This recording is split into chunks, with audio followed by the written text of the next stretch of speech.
J'ai eu des poupées noires. Je dis ça comme si c'était banal, mais en fait, il y a énormément de gens et énormément de filles noires et d'hommes noirs qui n'ont jamais eu de poupées noires. Et la force des réseaux sociaux à ce niveau-là, je pense que ça a été de me donner parfois une safe place. On doit déconstruire les autres et pour déconstruire les autres, on doit être un minimum déconstruit soi-même. En fait, grandir, c'est se déconstruire pour moi. C'est aussi simple que ça. À la ZEP, on relaie des témoignages, des histoires, des vécus, mais parfois on les compile. Bienvenue sur Sample, le podcast qui mélange, superpose et confronte les voix des jeunes pour donner à entendre notre société. Regardez en face ses privilèges et ses erreurs pour réussir à les balayer définitivement. Apprendre à embrasser ses singularités, mais aussi et surtout celles des autres. C'est ça que l'on attend d'une personne déconstruite. Mais que cache ce mot, ce concept, qui est devenu le passage obligé pour se joindre aux luttes actuelles pour l'égalité? Qu'est-ce qui motive cette démarche militante? Shanilei et Pauline, deux jeunes femmes de 22 ans, sont toutes les deux passées par cette étape et nous racontent aujourd'hui leur histoire déconstruite.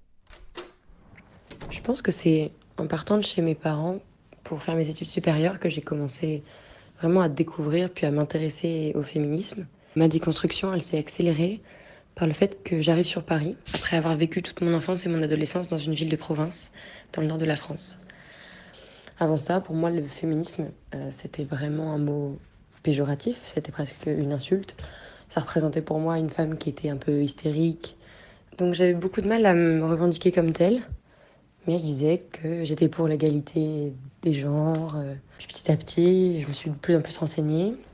Je pense qu'aussi le fait d'être en droit, d'avoir un enseignement universitaire, voilà, ça m'a amené à me renseigner sur ça. Et puis j'ai commencé par le féminisme parce que, voilà, en tant que femme blanche relativement privilégiée, la misogynie et le patriarcat, c'était le seul problème auquel moi j'étais soumise. Moi, j'ai eu la chance d'avoir des parents qui ont toujours essayé de m'éduquer à l'extérieur de ce qu'on nous apprend à l'école et qui, par ailleurs, sont très attachés à tout ce qui est l'affirmation noire, l'affirmation africaine. Ce qui fait que depuis que je suis toute petite, j'ai eu la chance d'avoir des modèles noirs.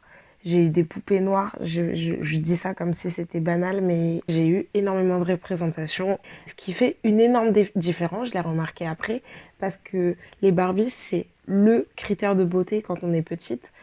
Ça m'a fait me rendre compte qu'en fait, quand j'étais petite, par exemple, je rêvais pas d'être blonde aux yeux bleus et d'avoir les cheveux longs et lisses, en fait. Et ça, c'est quelque chose qui m'a aidé plus tard pour me déconstruire, parce que du coup, j'avais déjà pas le critère de beauté que la norme française impose. Par la suite, je suis partie en journalisme. En plus, je suis arrivée dans ce cursus-là au moment où le mouvement MeToo a vraiment explosé sur Twitter. Donc pareil, là, ça a été un nouveau tournant. Et puis en dernière année, j'ai eu la chance de faire une grande enquête sur l'afroféminisme. Donc le féminisme des femmes afro-européennes et notamment françaises. Et là, ça a été un vrai déclic, un vrai tournant. Parce qu'en l'espace de quelques mois, j'ai pris conscience qu'en fait, ce que j'appelais mon féminisme, etc., c'était l'arbre qui cachait la forêt et que en fait, je connaissais qu'un tout petit angle de tous ces concepts et de tous ces mouvements en France. À ce moment-là, ma plus grande source d'éducation, ça a été les réseaux sociaux. Ça a été Twitter, Instagram, où j'ai commencé par chercher des comptes afroféministes, antiracistes, les comptes décoloniaux, etc., etc. Et puis j'ai découvert que ce mouvement afroféministe était profondément inclusif. Des pages qui parlaient et qui éduquaient gracieusement sur la non-binarité, la transidentité, l'homosexualité, etc. Mais j'ai aussi eu la chance d'avoir à ce moment-là deux personnes dans ma classe, en l'occurrence un homme métis et une femme noire. Et je pense que sans eux, j'aurais commis des erreurs et des écarts énormes dans ma manière, par exemple, de m'exprimer ou dans les questions que je posais. Parce que j'ai eu la chance de leur poser d'abord à eux. Et c'est eux qui m'ont corrigé, qui m'ont appris certains termes, certains vocabulaires. J'ai eu cette chance-là, voilà, d'avoir des gens autour de moi qui ont pris le temps et l'énergie, qui sont des choses très précieuses et dont les militants manquent cruellement. Moi, j'ai eu de la chance par exemple, de pas être confrontée au racisme direct très tôt. En fait, j'ai toujours été dans un univers mixte, donc dans un univers où tout le monde cohabitait avec tout le monde. Mais en tant que femme noire, tôt ou tard, à un moment, va falloir passer euh, par cette déconstruction. Sinon, on ne s'aime pas. On n'aime pas sa communauté et on rejette en fait. Et on peut pas être à l'aise avec soi, avec les normes sociales, parce que finalement, les normes sociales, elles sont pas faites pour nous. Que ce soit au niveau de la beauté, au niveau de l'intelligence, au niveau de la culture, au niveau de la danse. On nous ramène à quelque chose qu'on n'est pas toutes. C'est-à-dire qu'on doit déconstruire les autres, et pour déconstruire les autres, on doit être un minimum déconstruit soi-même. En fait, grandir, c'est se déconstruire pour moi. C'est aussi simple que ça. Grandir, c'est se déconstruire.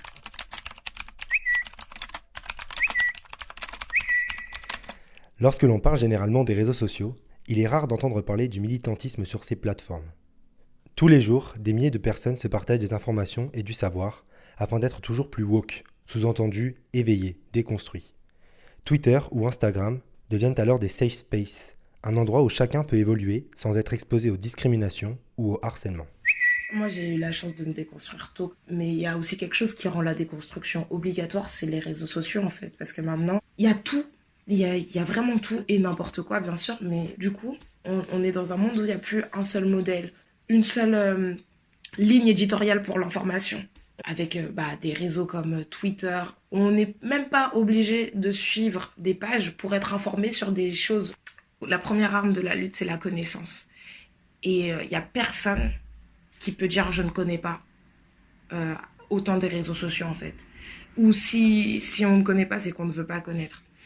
Je crois que l'un des messages le plus choquant que j'ai reçu, c'était un homme qui me commentait, mais qui me disait que fallait être honnête, si j'étais féministe, c'était pour sûrement combler un manque d'attention ou d'affection, parce que j'étais en réalité plus belle que la majorité des femmes, plus intelligentes, etc. Donc je faisais ça pour éviter d'être jalousée. Je développais une empathie presque hypocrite apparemment, pour me trouver des copines filles et pas me sentir différente hors de la norme, parce qu'une féministe est évidemment une hystérique poilue qui ne prend pas soin d'elle, qui a les cheveux bleus ou des choses comme ça. Fin. Et la force des réseaux sociaux à ce niveau-là, je pense que ça a été de me donner parfois une safe place, parce qu'à la fin de la journée, quand on s'est fait embêter par un certain nombre d'hommes ou même de femmes qui comprennent pas, eh bien, ça m'a vraiment fait du bien parfois de juste ouvrir mon Insta ou ma Twitter et tomber sur des posts qui défendaient les mêmes choses que moi, avec des mots bienveillants, ou même parfois de voir des petites nouvelles positives qui montraient que je menais pas ce combat pour rien et que j'étais pas la seule. Les réseaux sociaux, ça m'a aussi permis de mettre des mots sur des choses que je vivais et de comprendre que c'était une expérience collective. Mais ça a aussi eu le mérite parfois de remettre les choses dans l'ordre en montrant que, évidemment, j'avais des problèmes liés à ma condition de femme, mais que j'avais aussi l'avantage d'être blanche et que ça m'enlevait tout un tas d'inconvénients que peuvent vivre les femmes qui sont à l'intersectionnalité de la cause féministe et de la cause antiraciste. Tout ce qui va autour des questions noires, c'est les réseaux sociaux qui ont donné de la force. Avant ça, médiatiquement, on est zéro. Culturellement, la sous-représentation des noirs et des femmes noires, genre dans toute leur complexité et pas seulement des light skin et des choses comme ça, c'est zéro. C'est la création, entre guillemets, de Black Twitter, des trucs comme ça, qui ont commencé à donner du pouvoir à tout ça.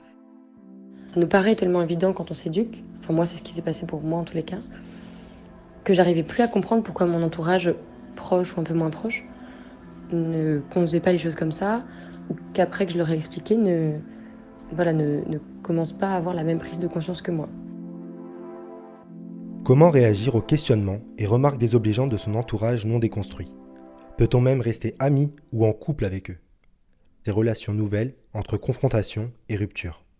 Je sais qu'avec mes parents, ça a été source de conflits parfois.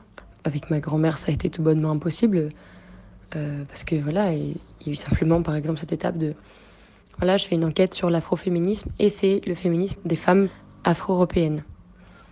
Et puis, 2 secondes après, elle me disait oui, mais les femmes en Afrique, ça n'a rien à voir. Oui, mais mamie, c'est des femmes noires qui vivent en France et qui sont françaises. Puis aussi, j'ai eu droit aux blagues. Ah, mais dis pas ça parce que Pauline, la féministe, elle va finir par nous dire ci ou ça. Et en fait, la seule conséquence de cette blague, c'est d'infantiliser le mouvement qui a quand même une résonance politique. Et ça peut être très violent de se prendre des...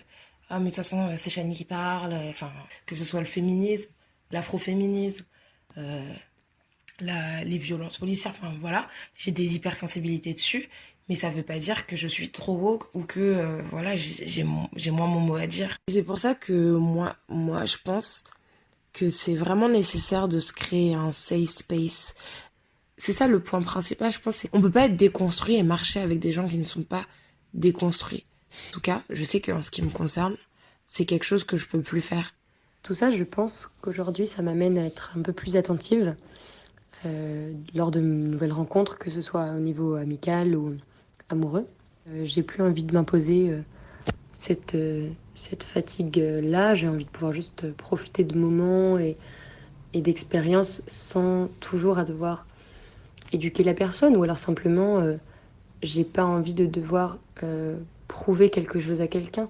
Se retrouver seule, déconstruite entre guillemets, dans une société, c'est l'une des expériences les plus violentes qu'on puisse vivre, et c'est quelque chose que moi, je me suis arrangée pour ne plus vivre. Je ne traîne plus entre guillemets avec des gens qui ne sont pas déconstruits. C'est-à-dire que bien sûr qu'on peut avoir des débats sur des choses, qu'on n'a pas les mêmes visions sur tout, mais je sais qu'on est au moins sur le même référentiel qui est de base que les normes sociales ne s'appliquent pas à tout le monde. Par exemple, les remarques racistes que j'ai pu vivre, je pense que c'est en prépa. Par exemple, en soirée, ils commencent à chanter des chants coloniaux parce que c'était au programme, mais ils ont étudié des chants coloniaux. Donc, ils les ont appris par cœur après parce que ça les a fait rire. Sachant qu'ils font référence à d'autres événements où la prof d'histoire même, je sais pas si elle chantait avec eux, mais en tout cas elle était présente et elle les a entendus. Et on fait fi donc des personnes non blanches qui sont concernées au plus haut chef par cette histoire coloniale, parce que eux, tu comprends, ils ont étudié ça, donc ils savent les moindres aspects de la chose.